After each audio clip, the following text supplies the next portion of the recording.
In this crazy life we live, we all need someone to hold, a friend to light the way when the world starts to unfold through all the ups and downs.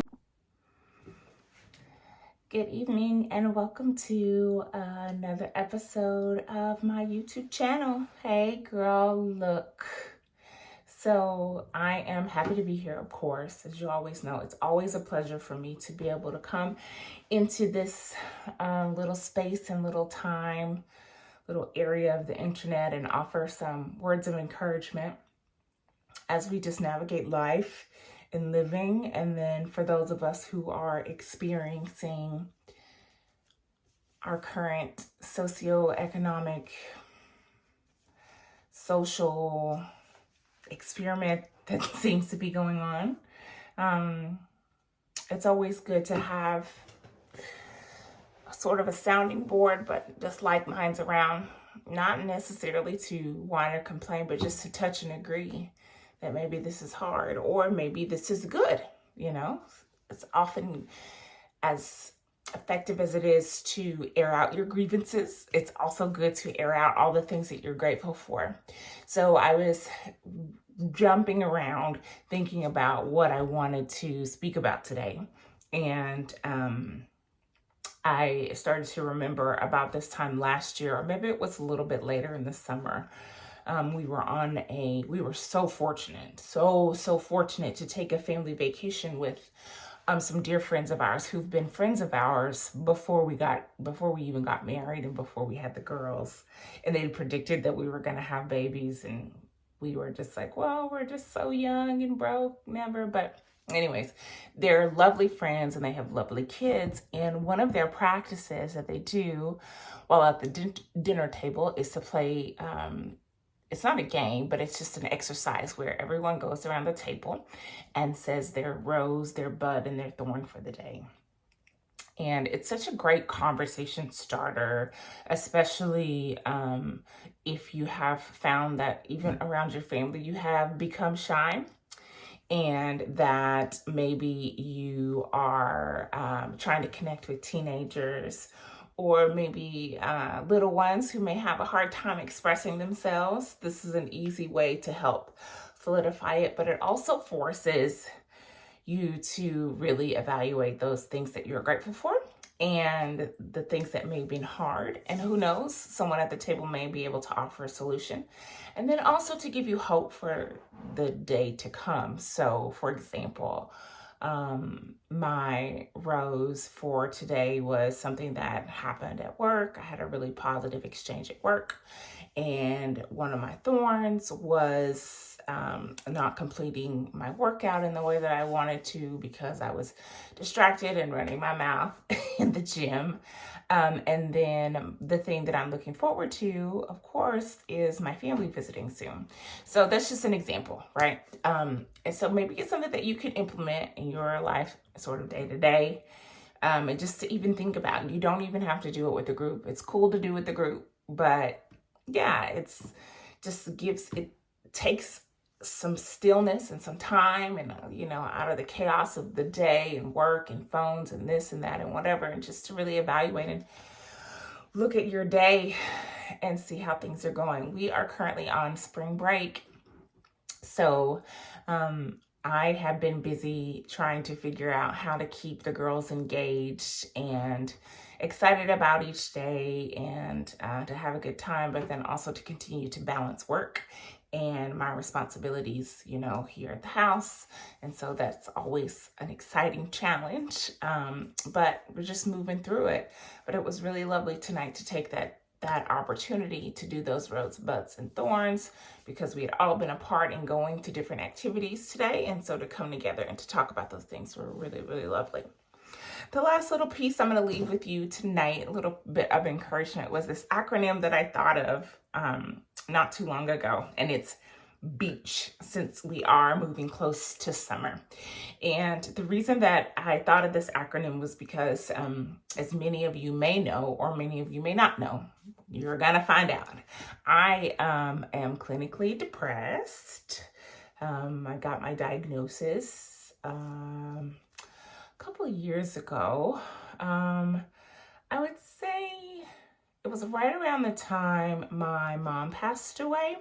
And we kind of worked through the fact that I was anxious about that, but then also kind of this kind of overarching sort of feeling that I kind of kept just always. And these bouts of like just being really, really down. So I live with depression. It does not have the victory over me. It's just one part of who I am. And now that I have come to recognize it, I know how to navigate it better than I did before. And I know the things to help improve on my depressive moods and the things that exacerbate my depressive mood.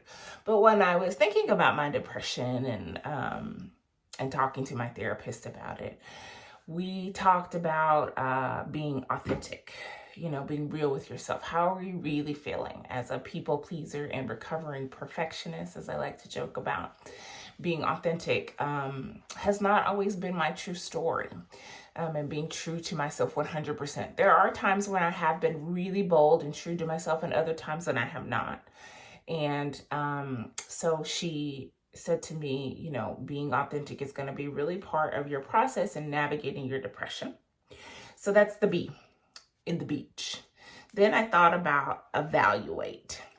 And so when I said the word evaluate, I started to evaluate the things, the actions, the times of year, the weather, what was causing me to go into these sort of depressive states. And 100%, it is the time of year for me. February, it's just hard. There's all these exams. There's the memory of my mom, birthdays. The weather is overcast. And so we got seasonal depression going on. So evaluating what in your life can cause you to maybe fall into a depressed state or fall off track or give up on a goal or give up on yourself or lose momentum. Evaluate who, what thing. And then even if you can't change that thing, you can recognize, okay, this thing is coming up. How do I do something to counteract this occurrence or to stay away from the people or to log off of the thing that maybe causes me to be depressed? And then I thought the A, so address it. And it takes courage to be able to address it. And you can address it in many sorts of ways. I choose therapy as well as medication. I also include workouts because workouts release dopamine and it really helps me to feel safe and strong in my body. Others can choose a hobby, resting, walking, reading, anything can.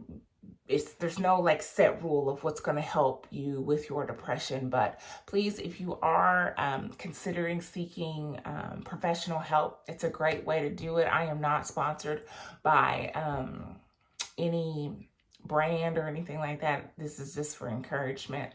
But I use the website called Rula. My cousin Antoinette, who is a licensed therapist, suggested it to me, and I was able to sort of may have a bespoke sort of therapist by choosing, the kind of person that I wanted to share and talk with. So check it out. But yeah, address it.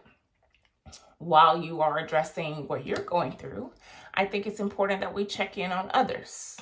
Okay, so that's going to be the C. Check in on others. It is really hard to get bogged down and feeling sorry for ourselves and wrapped up in our own despair if we are checking in and seeing and serving others.